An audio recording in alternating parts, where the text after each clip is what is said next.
Welcome back to another episode of How I Got the Shot. Today's episode is going to be a little bit different than the others in that we're going to focus only on Capture One. Episode 3 for this shoot will focus on Photoshop. So just going to be in Capture One today. Part 1 showcased my team and I, aka Justina, on set with model Zona at a secret location in South Florida. Watch the video card that's going to pop up now to see where exactly we're shooting. Throughout that video, you can see the lighting options, why I made the choices I made with the modifiers, the banter on set, and then the resulting raw files we're able to create. Now we're at the editing portion in the Capture One. If you guys hear anything in the background, it's my 3-year-old daughter. She's in the living room having a good time playing with her grandmother. I wanted to get this video out, so I was like, you know what? I just have to deal with whatever I gotta deal with, but I'm gonna get this video out today.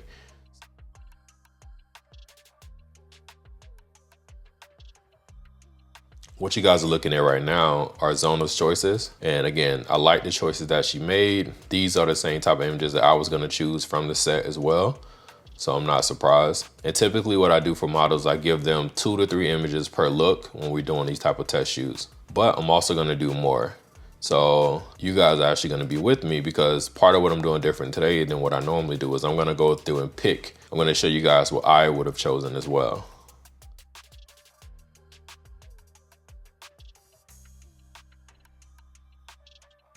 What we're looking at right now are the 1 stars.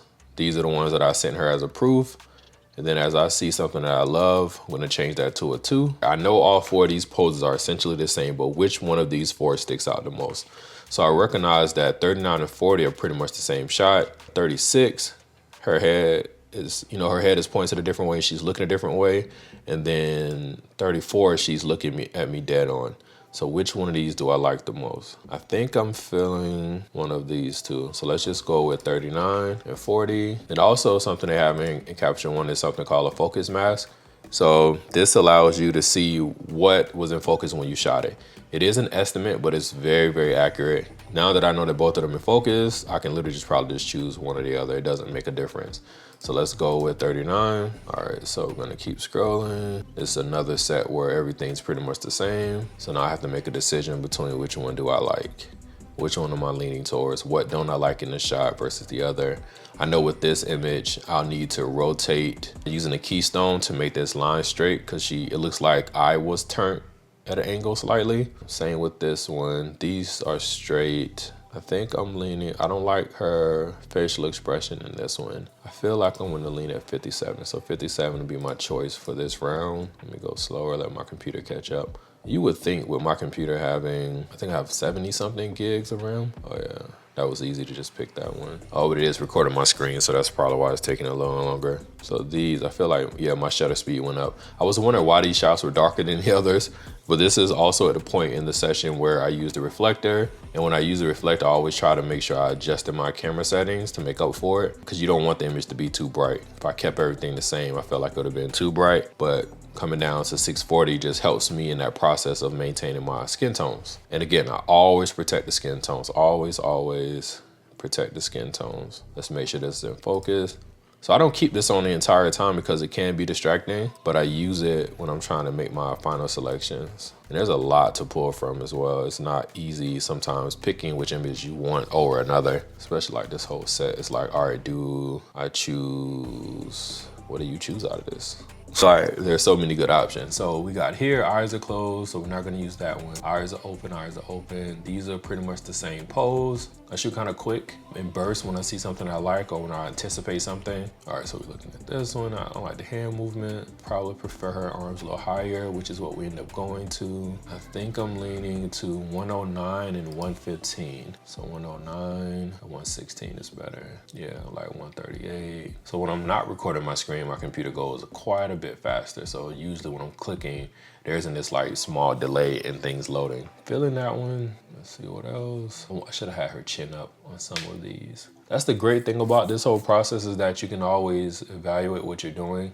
This is why I spend so much time like looking through my proofs because I want to make sure that like if I'm having things not look the way I want or there's a chance that I should have, you know, done something differently. This is a time when you can improve. I might end up editing all of these. Yeah, there's a good chance I might end up just editing all of these. Oh, okay, wait a minute. All right, so probably gonna not choose. All right, let's look at the same ones that with the arms up.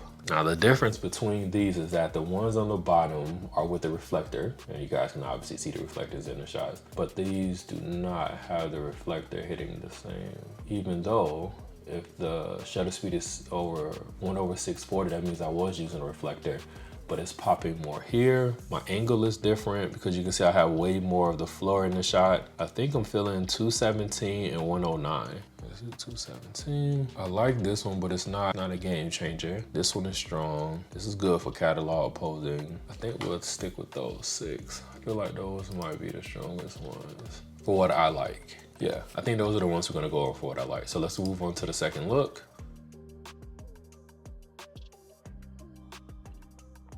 And this process is different for everyone. We all interpret our own work differently. A lot of it has to do with your personal style, what you're drawn to. All right, so this one, I feel like we're good for that one. So what I'm looking for is something that like pops out at me. Maybe it's her eyes, it's the hand placements, a facial expression. I know one of these is gonna be it, or that one. Might do both of those. Now these have a basic edit through on them, so we're gonna look at that as well. I feel like she already chose one from here. I know there's one in particular that I really liked. Let's see, like the eye contact. That's the eye contact I wanna have on more of her images. So I know next time I shoot with her, I'll make sure I reference back to that. Something about that one I really like. Let's keep that one. Want to make sure I had a few close-up shots. Yeah, and I think I said this in the last video too. With this part, I really should have done a little bit more as far as, oh yeah, these are my favorites. I should have done more like these. I'm probably gonna have a bunch from this section. One, because they're so far away, it's a lot easier to edit. I don't have to worry about every little detail. It's not gonna be showcased in every shot. So I'll probably do like 4 or 5 from this section. Yeah, okay. So this is where it gets fun. Let's see what are gonna be your 3s. Let's see which one is gonna be it. So we know 439 and 440 are the same. So at least I have consistent taste. Like both of those. 444 for sure. So 440, 440, 444, and 449. 440, 444, 449. That's the same shot. And then these, I might do all of these. Yeah, they're all different, so I'm probably gonna get all of those. I believe this is one she's already chosen. So I need one of these here, here. Yeah, like these 2. Yeah, I think we're good. So I chose 17, which isn't bad. It's not bad at all. All right. Now that we finished the process of selecting my favorites, let's go through and do a basic edit. So what we'll do is I'll edit an image from the first look and the second look only, so that this video is not 47 minutes. So let's get into it. So what we're gonna do is we're gonna clone this one so that we can just have it as a reference, because I do like what I got here, but I wanna make a couple of adjustments. So we're going to create a new variant, which is gonna give us basically the raw file.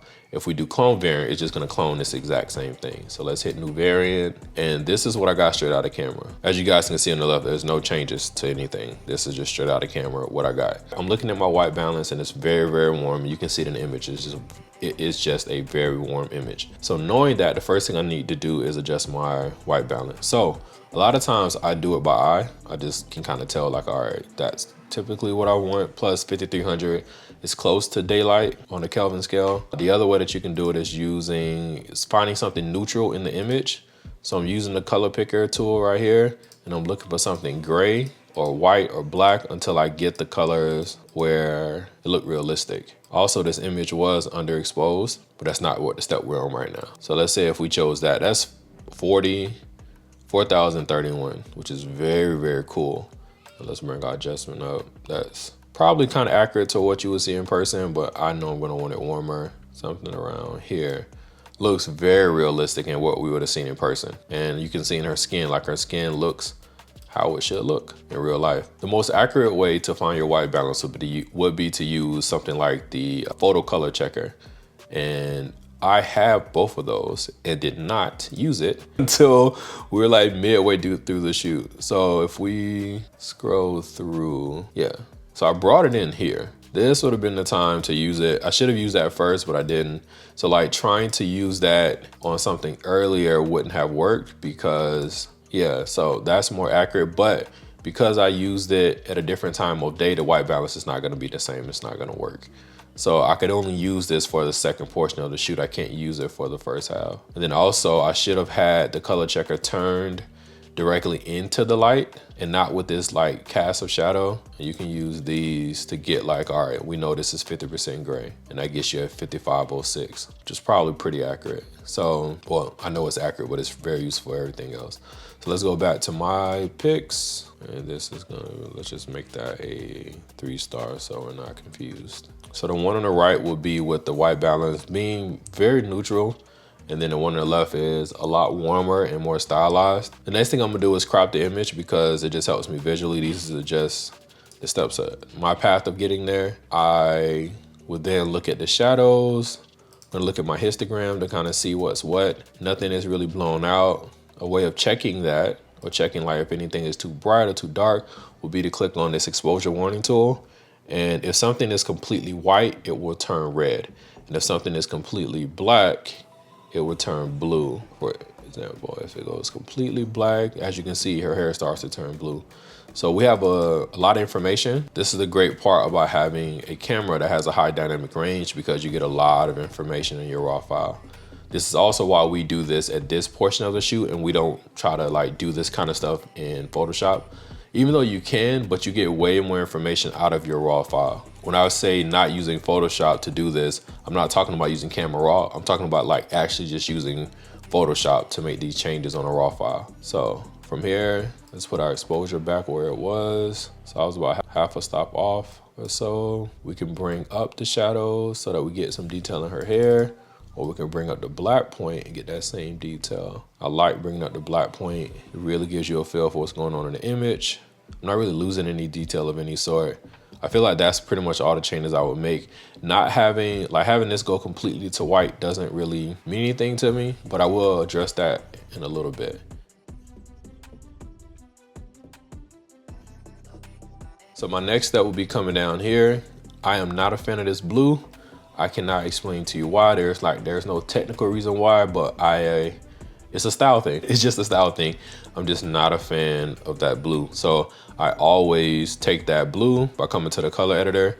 I'll shift that blue towards cyan, and then I'll desaturate it. I also don't want your eye too focused on the background too much. I want you to know that it exists and that it's there, but it shouldn't distract you. I want your eyes to stay on my subject. And then the next thing I did for this image would be I want to shift the colors here.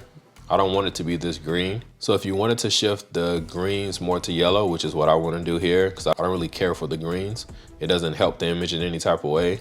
So I want to push those greens more to yellow. Let's see how it looks when we desaturate it. It's not bad, but it's not what I want. So what I would do, and what I did do, was create a mask on the background. I'm 100%, like I'm not a big fan of AI, but when it comes to making selections or doing something quick in this regard, I have no problem using a mask of some sort, AI type mask, because for me, that's not a creative task.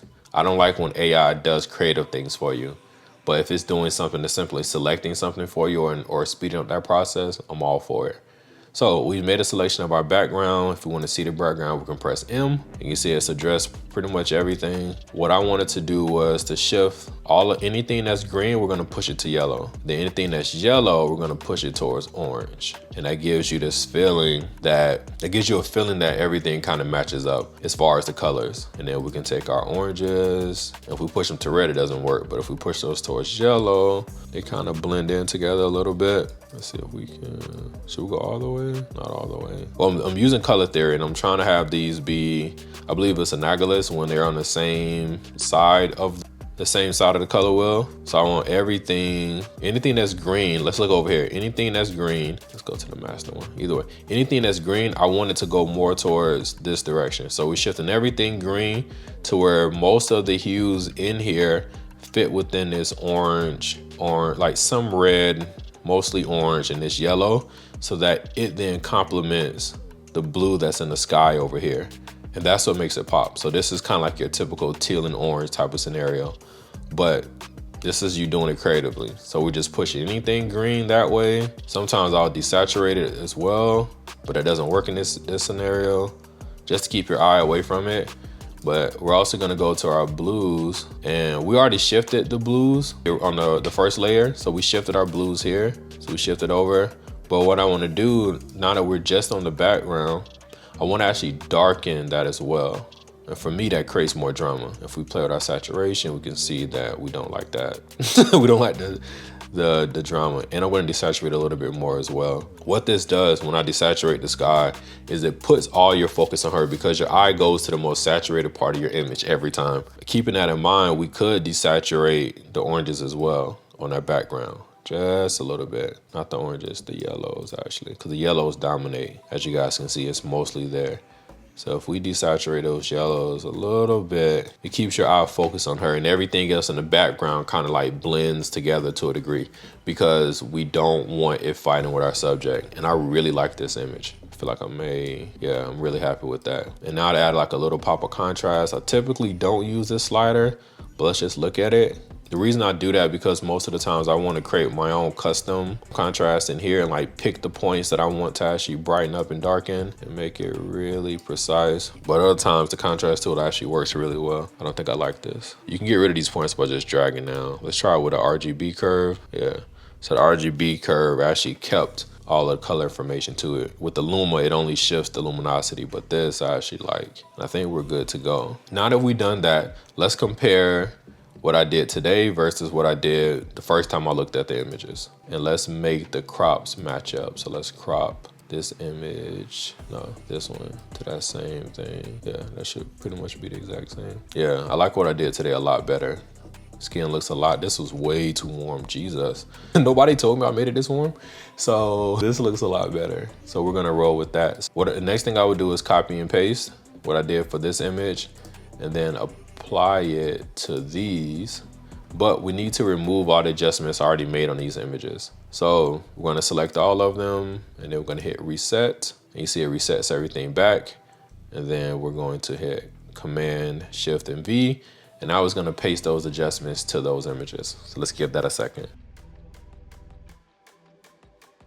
So now that we've done that, all of them should pretty much be in the same boat. The only thing it didn't copy was the crop, but the mask that I have on the subject or in the background is the same. The colors I added to the sky and to the reeds behind her are the same. And the overall exposure is pretty much the same. So that speeds up your process in going through and editing your photos. And I always do this. I'll go back through the images and make some like small adjustments here and there to make sure they balance. And I think we're good to go. I did mention this before that I wanted to get rid of the blown out information here. So what you would do is select your subject using the auto mask, and then we'll just bring that down until we pretty much get them all. Let's see what it looks like before and after.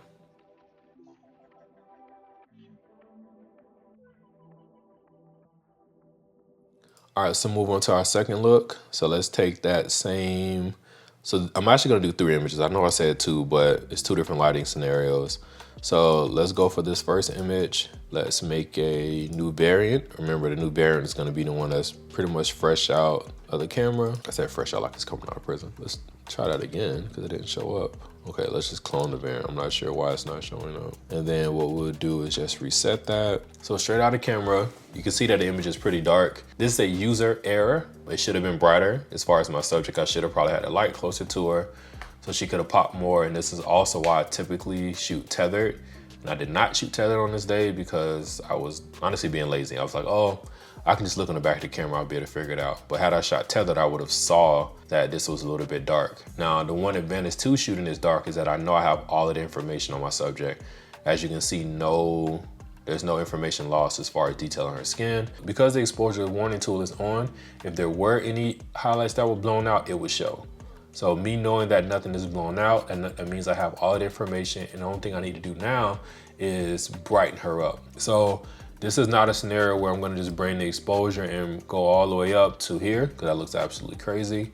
But I'm gonna gradually find that sweet spot. I can protect those highlights, bring up my shadows a little bit, bring them down actually. Bring up my blacks, and now I can bring back the shadows. I'm happy with that. The white balance, which we haven't fixed yet and we should have done first, we can use the ground, or we can remember from when we did the color checker. Let's go back to the color checker really fast. But let's go to the images that weren't chosen and let's find the white balance. When we clicked here, our white balance was 5663. Let's go here, 56. Yeah, and that looks pretty good. So the second thing I would do is go to our background layer. Now I feel like I'm editing without you guys listening, because my mind immediately goes, okay, let's push that blue here, drop that saturation, darken the sky a little bit, just a little bit. Well, I'm gonna darken it with the lightness tool, and I'm also gonna brighten the background overall. I feel like it was too dark. Because she's wearing black, there's a couple of different ways I can do this, because this is neutral, so I don't have to use color theory trying to try to use this in combination with anything else. I can think about all the other colors in here. And again, I don't want the green. I know that for a fact. So let's take that yellow and push it towards orange. I don't want gray. I don't want anything gray. Let's figure out what color. This is all green back here. That's surprising. Yeah, all of that's green. Sorry. Let's see. What else would I change? Oh, I want to isolate the row.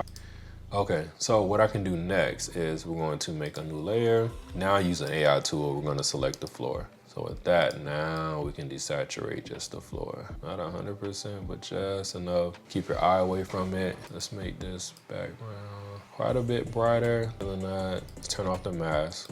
Start off showing the mask. Yeah, I don't like all of that detail in the sky. I feel like about here is good. We can always add a little pop. So let's compare that to what I did the first time. Again, I like my selection for today. I didn't crop to a 4:5 yet, but I like what I was doing. It's always interesting when I'm trying to explain this to people, or it's always interesting when I'm explaining my process, because maybe it's the ADHD. I end up doing the same thing, but it's not always in the same order, but I end up doing the same steps. It's like my brain knows before you get to Photoshop, you need to do X, Y, and Z. And one of those would be cropping. But yeah, I think I'm feeling what I did today a lot more than what I did the other day. Yeah, let's go with that. What we'll do is, now that we have this figured out, we prefer this one, we'll copy and paste it to the next image. So it was these two. So what I'll do, Command Shift C on a Mac, and then we'll go to this image, we'll reset it, and then we'll paste. Now, one of the layers is not gonna work. I can already tell you which one. Is gonna be the one for selecting the floor, which is this adjustment layer. So we are going to cut the layer back on. We're going to clear the mask, and then we're gonna go to the AI tool and then reselect the mask, and now it's good. We're good to go.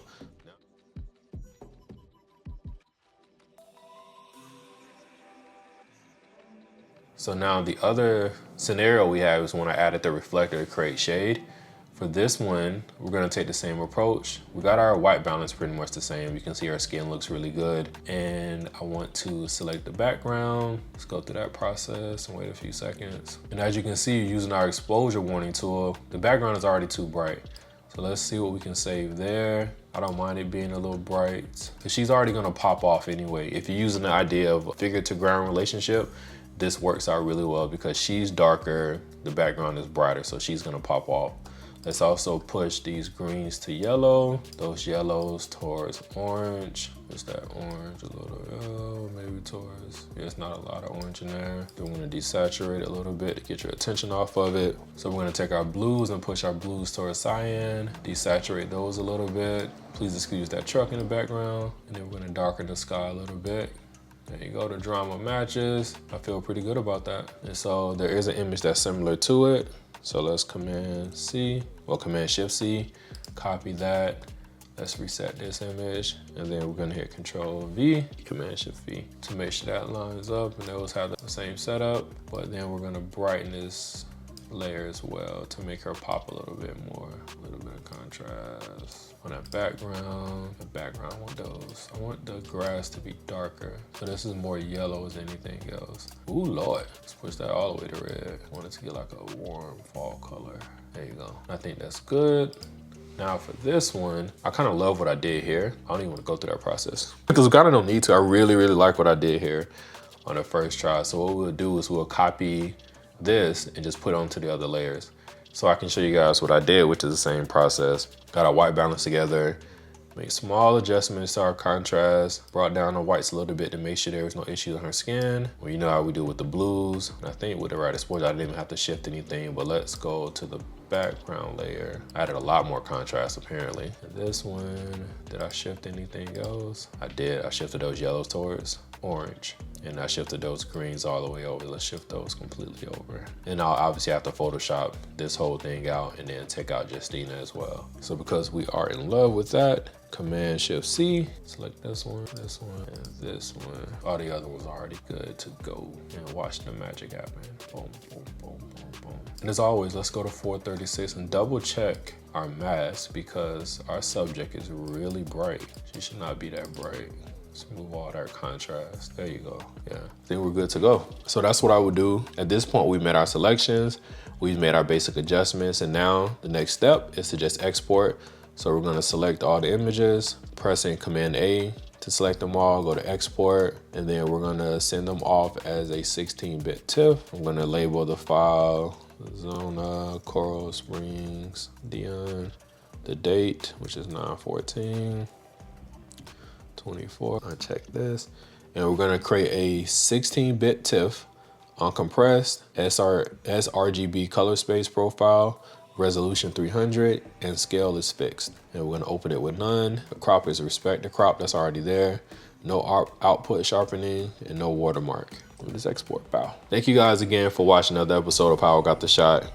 This episode was supposed to be short, and it's not short. This was a lot of information because initially I went in, I was just gonna kind of summarize things, but I remember while I was talking that when I was trying to learn this information, while I was trying to pick this up, one of the big things I was running into, mind you, this was like 2010, 2011, was that I was not finding like detailed information on what I was looking at. When I'm explaining things, I want to give you guys a really detailed answer. I want to actually literally show you step by step what to do so that you can apply it to your work and not have to guess on like, okay, did he mean this instead of that? It's like, no, this is exactly what it is. So I hope this episode helped you as far as like using Capture One, what you should be doing to prepare your files for Photoshop, and what you can do stylistically to get your images to look consistent.